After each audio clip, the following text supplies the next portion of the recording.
Halo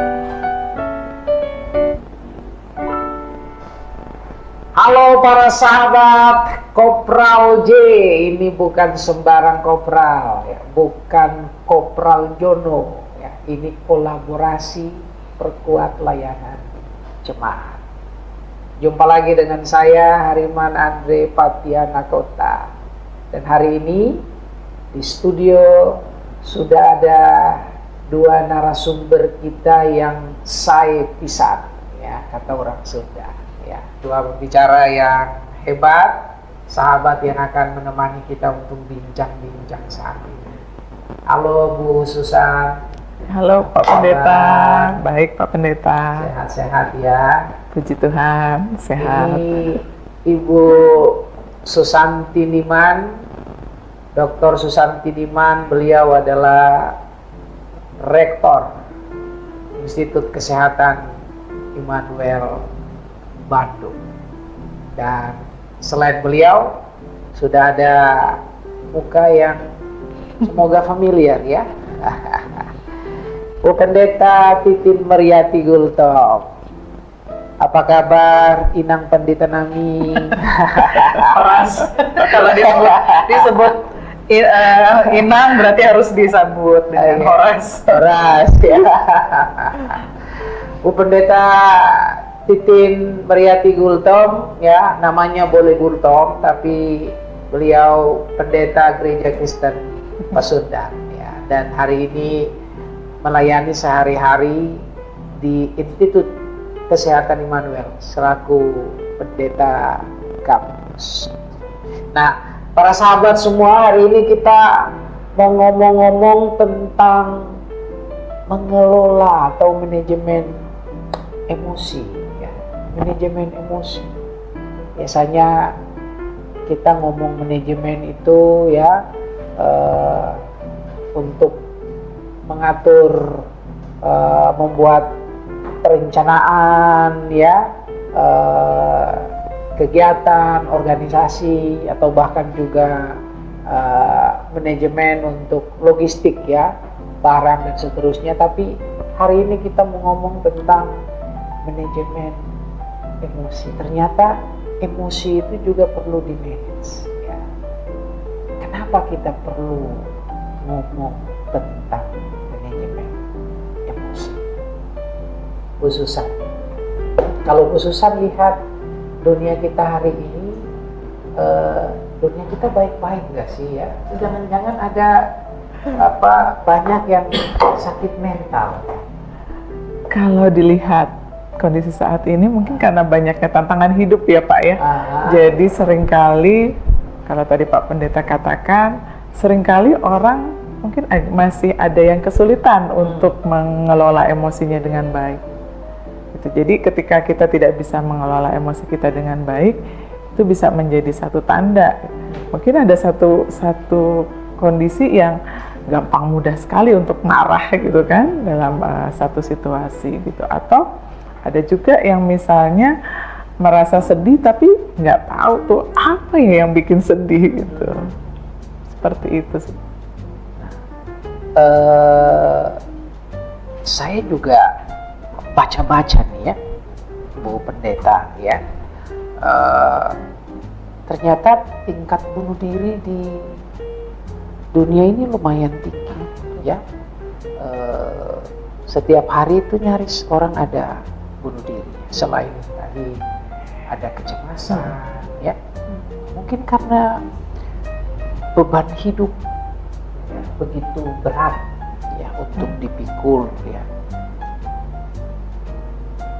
Bu Pendeta sendiri melihat hal ini kalau dalam kehidupan kampus ya, atau di generasi muda ya, pemuda dan remaja ya, seperti apa? Ya, menarik karena isu ini sejalan dengan materi yang baru saja saya dapatkan, Pak Pendeta. Saya dan rekan-rekan pendeta kampus dan bagian kerohanian kampus ada disebutnya WPE, Whole Person Education. Nah, dan saya coba menyerap ketika beberapa rekan Chaplain berbagi di sana, betul yang disebutkan Pak Pendeta Hariman terkait dengan dunia saat ini tidak baik-baik saja, termasuk di dalamnya dunia pendidikan, di mana di sana ada dosen, ada tenaga kependidikan dan juga mahasiswa. Lalu bagaimana peran kampus Kristen untuk membekali, kan tidak hanya dari sisi kerohanian, ada kebaktian, ada ibadah, penyelenggaraan ibadah, mau itu ibadah kampus kah atau ibadah yang ditujukan untuk dosen maupun tenaga kependidikan, tetapi ada upaya pendampingan yang sekali lagi melihat bahwa seseorang itu tidak hanya dari sisi atau satu aspek saja fisiknya. Ketika misalnya saya boleh sebut sakit, ada persoalan di lambungnya, tapi kalau ditanya lagi, iya, gitu ya. Ternyata ada putus pacar gitu ya. Sehingga betul dunia lagi nggak baik-baik, termasuk kondisi mahasiswa, dan di IKI pun pernah Pak gitu ya, ada upaya atau pencobaan bunuh diri. Stres putus pacar, saya bilang sama teman-teman mahasiswa nggak usah sungkan cerita gitu ya. Kalau patah hati, stres karena belajar atau bahkan hal lainnya, apalagi kampus IKI itu, Institut Kesehatan Immanuel itu, kami punya mahasiswa itu datang dari berbagai latar belakang keluarga, yang menarik kalau misalnya dibikin atau dibuat penelitian kecil-kecilan, itu akan terungkap sama seperti yang Pak Pendeta katakan, dunia nggak lagi baik-baik aja. Oke. Nah, ini para sahabat semua ya, secara global memang kita melihat ada tren ya, fenomena peningkatan orang mengalami kecemasan, stres, depresi, bahkan sampai pada akhirnya bunuh diri. Dan ini bukan cuma fenomena global, tapi ini juga fenomena nasional, bahkan mungkin fenomena lokal ya. Bapak Ibu pendeta yang ada di jemaat barangkali ya sering mendapati kasus-kasus ya,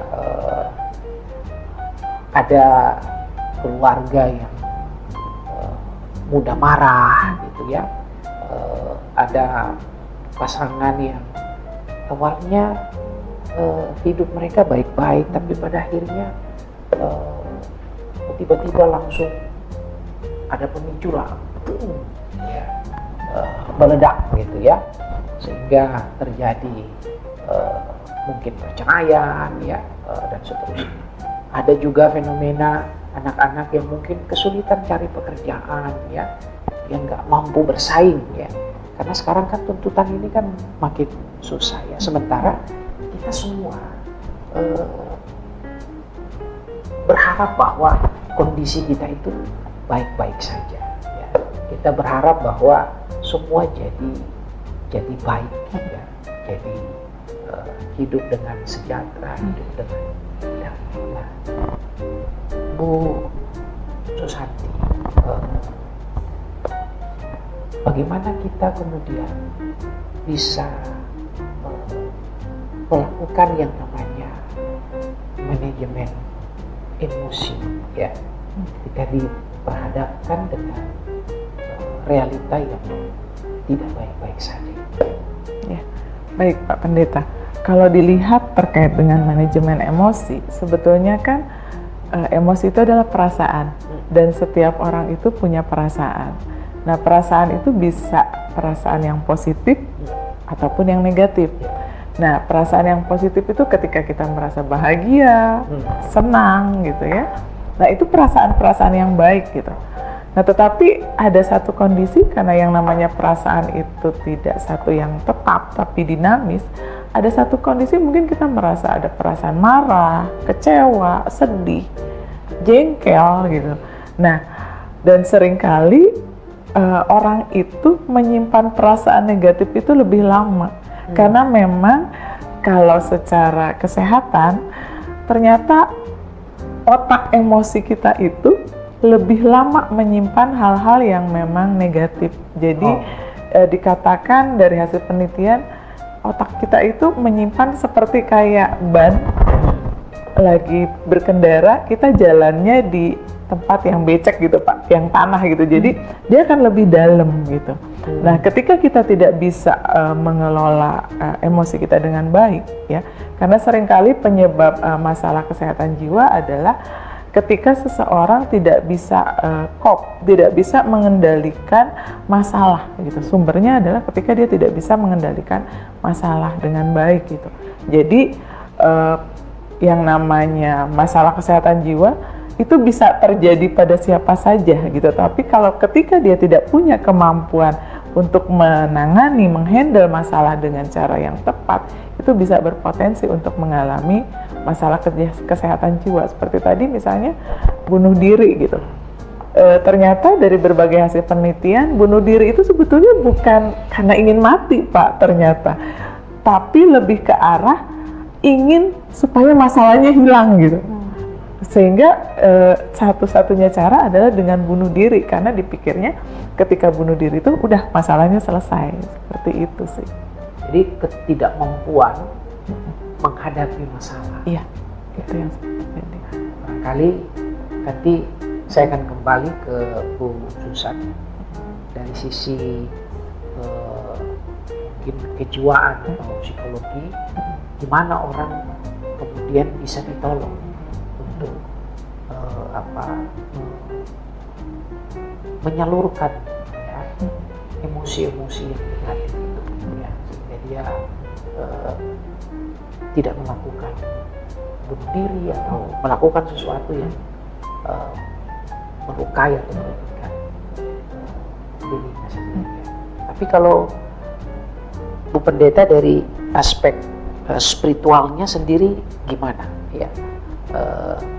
Kan yang lakukan bunuh diri ini kan sebenarnya orang yang beragama ya, kan mungkin ada yang anggota gereja ya, dia mungkin dari kecil rajin ibadah, rajin pelayanan, tapi kok bisa ya dia kemudian ya jadi melakukan bunuh diri atau dia melakukan sesuatu yang merugikan dirinya, padahal kan dalam khotbah-khotbah pendeta sering dikatakan Tuhan itu maha besar gitu ya.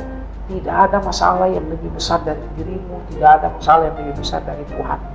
Tapi kenapa orang yang beragama bisa melakukan itu? Atau warga gereja mengalami dan melakukan itu? Ya, saya jadi ingat yang beberapa tahun belakangan istilah Pak Pendeta Yoas, dosen kita gitu ya. Sejatinya kita adalah manusia rapuh, vulnerable, bukan fragile yang dipakai kalau saya tidak salah ingat. Kita manusia rapuh, betul kita mengimani, meyakini Tuhan ada. Tapi kita pun juga tidak memungkiri dalam realita kehidupan kita, ada titik di mana kayak nggak bisa ngapa-ngapain, seolah buntu. Dan saya merefleksikan beberapa tahun lalu saat pendampingan kepada mahasiswa kami yang berupaya untuk bunuh diri, gitu ya, karena kehilangan sosok mama. Ya, saya yakin satu suku itu dia seorang yang takut akan Tuhan karena dia pegang satu simbol agama itu. Tapi kembali, saya merefleksikan inilah titik kerapuhan manusia yang akhirnya menyadari saya nggak bisa apa-apa, dan sejalan dengan yang disampaikan oleh Bu Santi tadi, ya berharap bisa selesai. Jadi campur baur perasaan yang dihadapi, saya ambil sampel tadi teman mahasiswa itu, saya coba lihat kondisinya, termasuk temannya yang mendapati, karena kejadiannya itu di kos-kosan, sampai gemetar karena nggak bisa melakukan apa. Maka dari situ saya berpikir dan merancang Pak Pendeta gitu ya, saya merancang bahwa pendeta kampus kehadirannya bukan hanya penyelenggara atau perancang kebaktian saja, tetapi ada upaya-upaya memang dirasakan, sekali lagi memahami manusia secara utuh, whole person education, siapapun dia, mahasiswa kita kah, tenaga kependidikan kita kah, atau bahkan dosen dalam hal ini kampus ya, Pak Pendeta. Dan oleh karena itu program misalnya pembinaan, pembekalan dari sisi misalnya penguatan leadership, tetapi ada sisi, saya ingat orasi tentang well-being, termasuk orasi sebelumnya saat Dies Natalis tentang burnout, itulah yang nanti akan diupayakan untuk penguatan para dosen. Tenaga kependidikan nanti lain lagi tahun depan. Dan ada upaya untuk membuat konseling teman sebaya, Pak. Jadi karena sebuah realita yang wah ini mahasiswa kita nggak bisa jalan sendiri. Dia paling nggak ketika dia bisa ada teman curhat, disitulah ada dukungan dari teman-teman sebaya yang nantinya juga akan berjalan bersama-sama saya secara khusus sebagai pendeta kampus. Jadi bukan hanya peristiwa itu, termasuk yang di awal Pak Pendeta katakan, dunia kita nggak baik-baik saja, dan kita nggak jangan katakan bagaimana kabar ibu bapak kan selalu ya kalau khotbah luar biasa gitu kita buat bahwa ini semua baik-baik saja, padahal enggak, ada apa-apa gitu Pak Pendeta. Jadi teman-teman ini menarik ya. Tadi Ibu Pendeta Titin menggarisbawahi satu keberadaan ya manusia yang secara eksistensial kita harus akui manusia itu makhluk yang rapuh, ya vulnerable, ya dia rentan sakit physically maupun juga secara emotif, ya secara kejiwaan, ya, sangat-sangat rentan.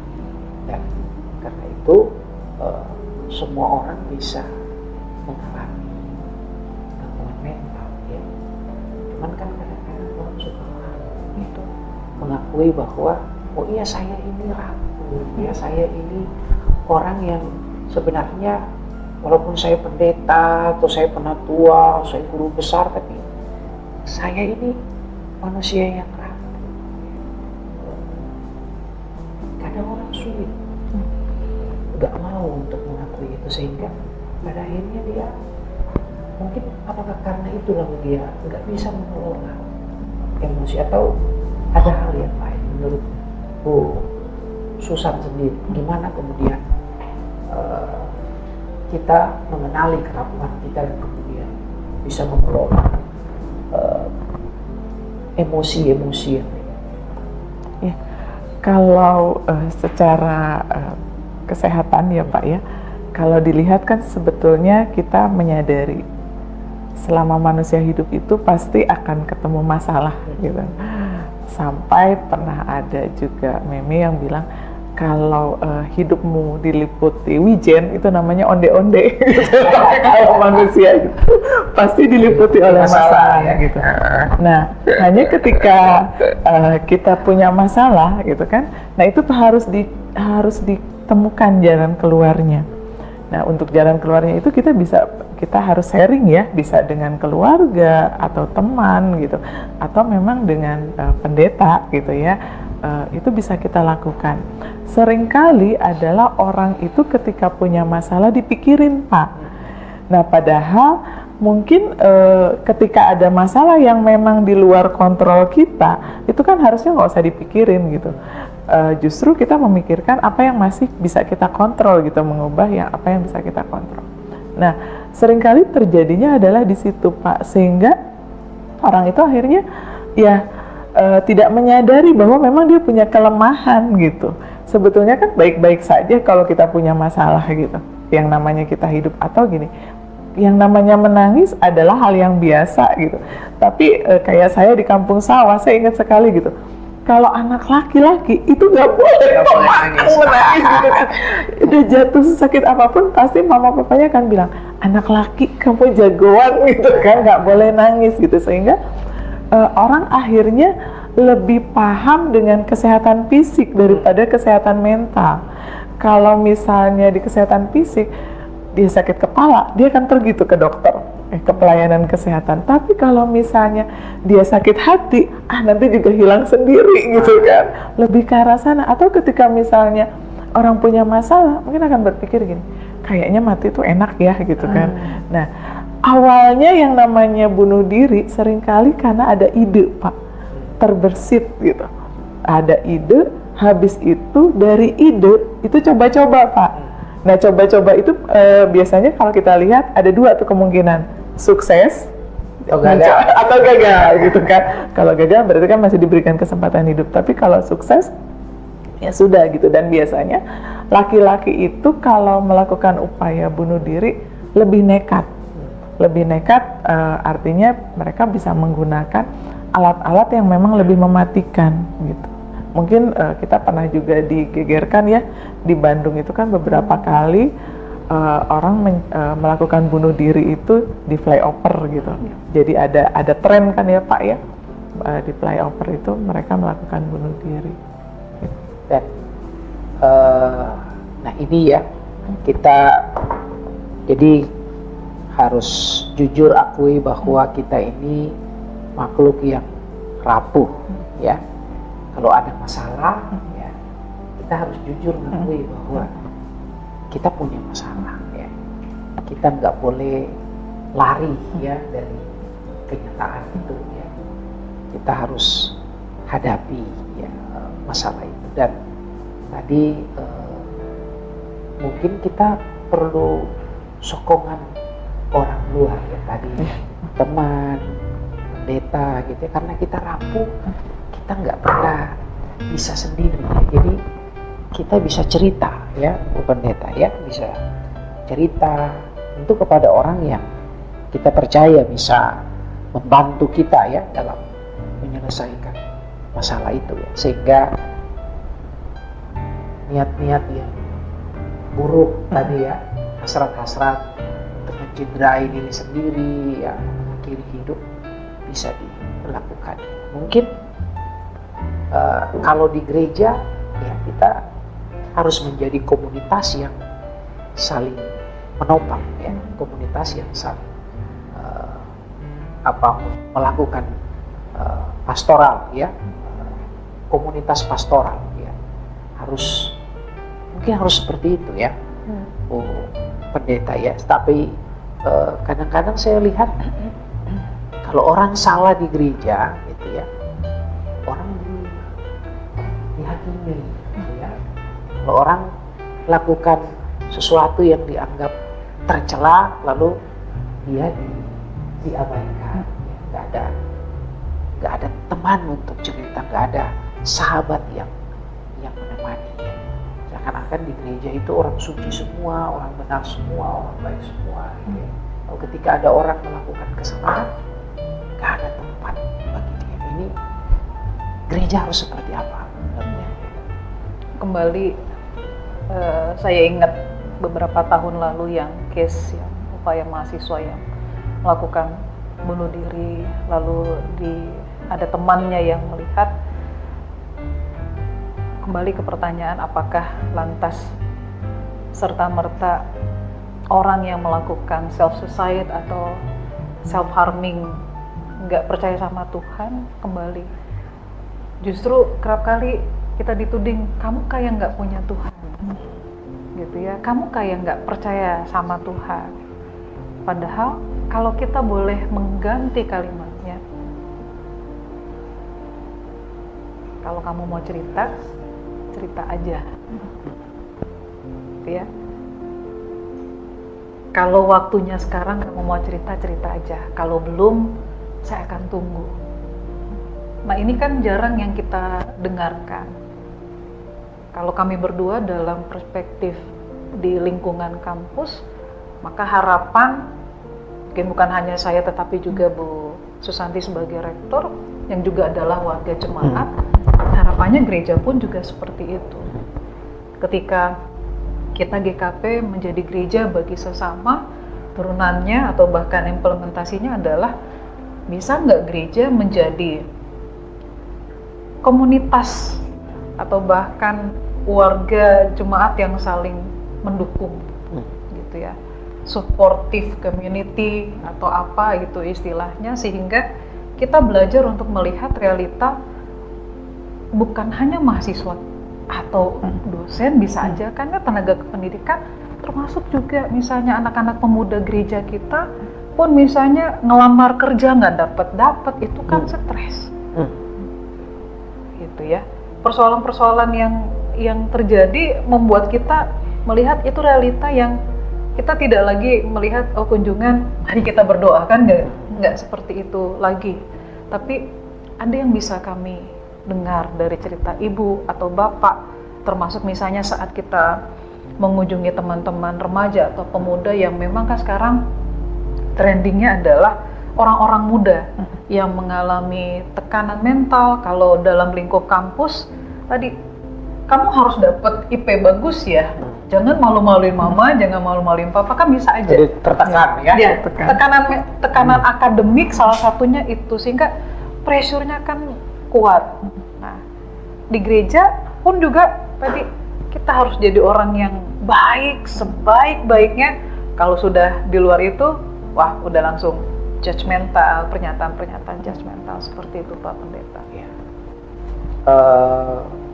Saya ingat ya, secara psikologi ada yang katakan bahwa katanya kalau kita punya masalah, ketika kita sudah cerita 50% ya, dari masalah itu sudah selesai. Jadi betapa pentingnya peranan kita untuk mendengar, gitu ya. Mendengar keluh kesah, mendengar persoalan ya, yang dialami oleh orang di sekitar kita. Karena itu mungkin Alkitab katakan ya, hendaklah engkau cepat mendengar ya, dan lambat. Mari kita jadi komunikasi yang mau saling mendengar ya, di tengah-tengah tantangan-tantangan yang terjadi hari ini ya. Bu Susanti bersama dengan Bu Pendeta Titin mengajak kita untuk mengelola emosi kita. Kalau ada masalah, kita diajak untuk jujur mengakui. Hidup manusia tadi katanya kita bukan onde-onde ya. Kalau onde-onde ya memang penuh dengan wijen. Kalau manusia ya penuh dengan masalah. Tapi masalah ada untuk dihadapi. Kita harus jujur mengakui itu, dan kita harus mencari teman bicara ya, untuk menyalurkan ya. Kita harus menemukan cara untuk mengeluarkan emosi-emosi negatif sehingga masalah itu bisa kita atasi, bahkan kemudian kita bisa bertumbuh menjadi pribadi yang tangguh ya, pribadi yang lebih kuat. Semoga hal ini bisa memberikan kepada kita perspektif ya, bagaimana kita menghadapi warga jemaat kita yang setiap hari dipenuhi dengan berbagai tantangan dan pergumulan. Bu Susanti mungkin ada closing statement atau tips yang mau ditambahkan bagaimana supaya kita mengelola emosi secara baik untuk para sahabat sekalian. Ya, untuk para sahabat yang terpenting adalah kita mengenali perasaan kita, kemudian juga tidak boleh malu untuk cerita terkait ketika kita punya masalah, karena yang namanya manusia kan memang makhluk sosial gitu, jadi nggak bisa hidup sendirian untuk menyelesaikan masalah. Jika ini bisa juga minta pendampingan ya, betul profesional, termasuk adalah dari keagamaan, dari Bapak Ibu Pendeta, karena itu sangat penting sekali. Itu saja Pak. Bu Pendeta Titin, mungkin ada pesan untuk jemaat-jemaat kita? Ya, menjadi teman yang bisa dipercaya, yang bisa mendengar dan juga mendukung dalam berbagai situasi kondisi, terutama ketika Setiap kita bisa saja menjumpai titik kerapuhan kita masing-masing dan kita menyadari kita perlu ditopang oleh orang-orang yang ada di sekitar kita. Mari kita bangun support system ya di lingkungan kita, keluarga kita jadi support system, jemaat kita jadi support system ya, kampus kita jadi support system supaya kita bertumbuh menjadi pribadi yang mengalami well-being ya, mengalami damai sejahtera dan kita bisa semakin matang dalam kehidupan kita. Semoga sesi ini berguna bagi para sahabat sekalian. Sampai bertemu lagi dalam Kopral J, bukan sembarang kopral, bukan Kopral Jono, tapi kolaborasi perkuat layanan jemaat. Salam dari kami bertiga. Sarangeo.